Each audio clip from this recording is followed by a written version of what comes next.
Neste vídeo, nós vamos ver um relato de primeiro atendimento dentro dessa perspectiva da clínica fenomenológica e existencial.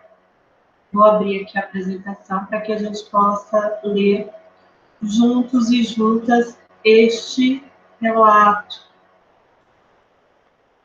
Então, pensando sobre o primeiro atendimento na clínica fenomenológica e existencial, eu partirei de um relato apresentado neste livro, que é o Paciente Psiquiátrico, Esboço de Psicopatologia Fenomenológica, escrito pelo Vandenberg.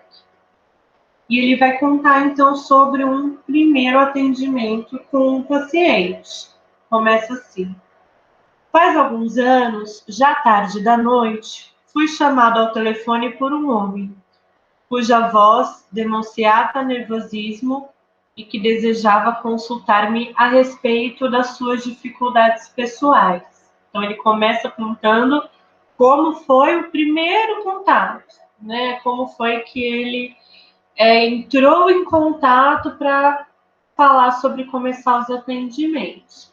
Sugeriu um encontro para o dia seguinte à tarde, mas ele respondeu que, devido a razões muito especiais, preferia procurar-me à noite.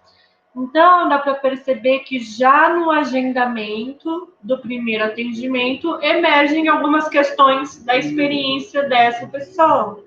Ela telefona à noite e pede se há um horário à noite. Marcamos horas para a noite seguinte. Acho que eu coloquei um S a mais aqui. Marcamos hora para a noite seguinte. E apareceu-me, então, na hora combinada, um jovem de seus 25 anos, dizendo ser a pessoa que telefonara na véspera. Então, nós temos poucas informações até aqui. Sabemos da idade e sabemos dessa preferência pelo horário da noite. Olhou-me com expressão mista de desconfiança e timidez, e quando pegou na minha mão estendida, a sua mão deu-me uma sensação de moleza e de fraqueza. Então, dá para notar que ele descreve nesse relato sobre o primeiro atendimento, desde o contato telefônico até como é quando eles se encontram pessoalmente, a expressão facial, a forma de apertar a mão. Inclinando-se desajeitadamente, sentou-se na cadeira que eu tinha lhe indicado. Deixou espaço entre as suas costas e o encosto da cadeira, como se estivesse preparado desde o início para levantar-se e ir embora. Então, a forma de olhar, a forma de cumprimentar, a forma de sentar, tudo isso é descrito. Lembrando que o método fenomenológico, ele envolve mesmo bastante descrição. A descrição é o caminho para a gente ter esse conhecimento maior sobre o que é percebido, da forma que é percebido, no momento que é percebido. Sua mão direita, que mantinha dentro do colete ao entrar e que utilizou apenas para me cumprimentar com pouco entusiasmo, voltou imediatamente à sua posição original. Então, ele também percebeu, além da postura, da forma de sentar, que a mão direita fica dentro do colete. Com os dedos da mão esquerda, tamborilava sem parar sobre o braço da cadeira. Não cruzou as pernas. Mais uma vez, né? A forma de chegar, a forma de sentar, a forma de olhar. Disse que era estudante, mas que não frequentava as aulas desde vários meses, porque não se sentia capaz de caminhar na rua à luz do dia. A única ocasião em que se obrigara a sair de dia conservava-se como um pesadelo em sua memória. Tivera a sensação de que as casas entre as quais passava estavam prestes a desabar sobre ele. As casas pareciam cinzentas e quase em ruínas. Então, ele está contando como foi difícil o paciente, a experiência de sair de casa na luz do dia, como foi que ele percebeu as ruas, as casas. A rua era espantosamente larga e vazia.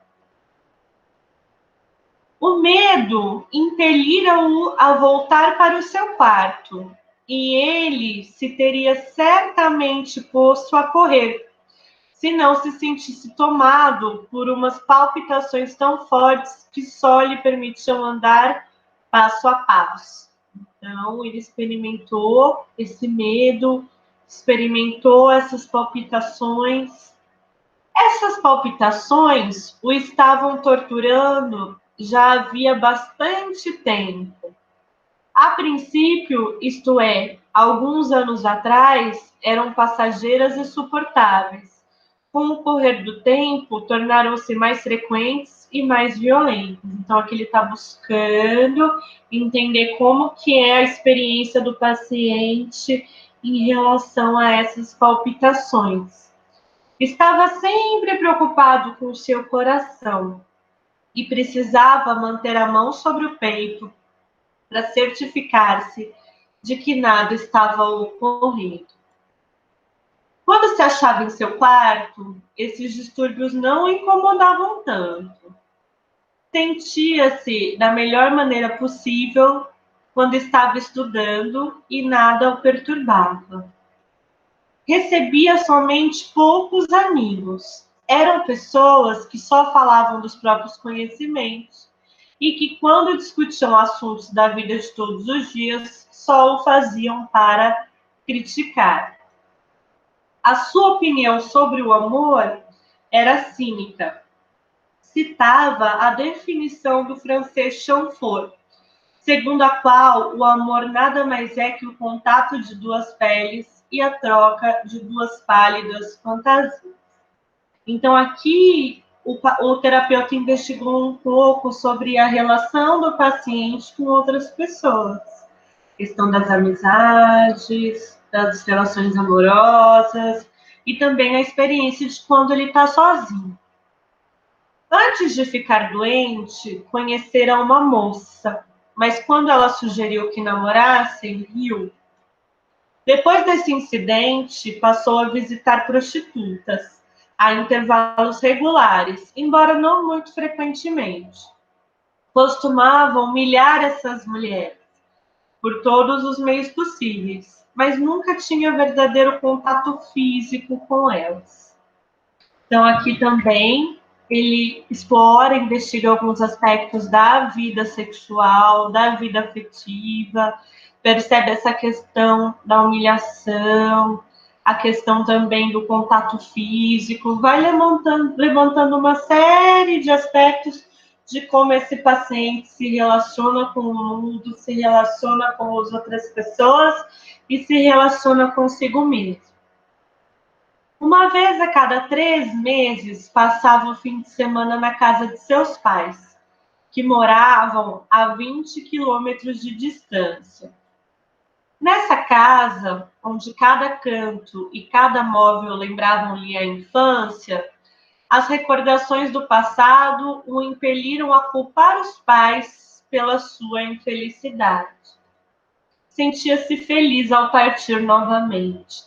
Então, aqui tem, mais uma vez, uma investigação do campo da relação com as outras pessoas, no caso, das relações familiares, também com o espaço, a casa dos pais e com a própria história, com o passado, como aqueles móveis, aqueles objetos fazem com que ele se lembre do passado e que ele atribua aos pais essa culpa pela própria infelicidade.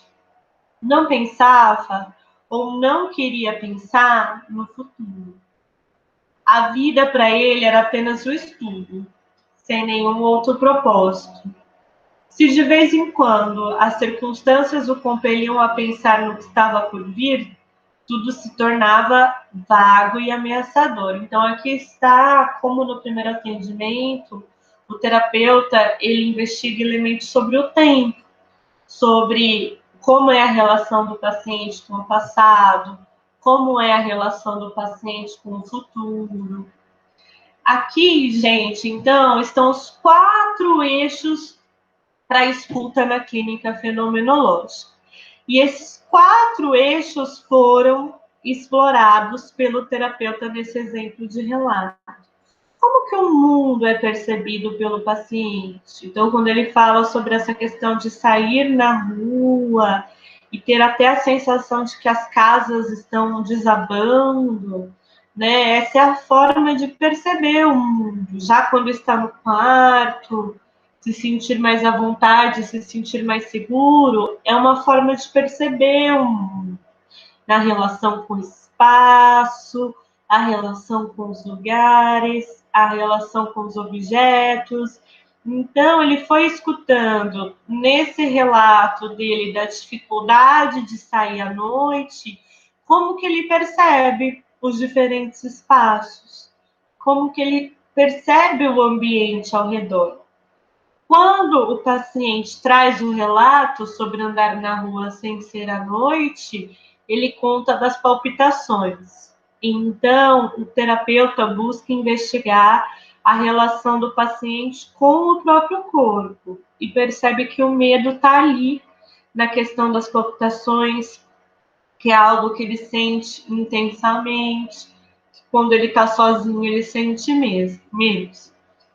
Vocês podem ter percebido que a esfera que foi bastante investigada é a relação com outras pessoas.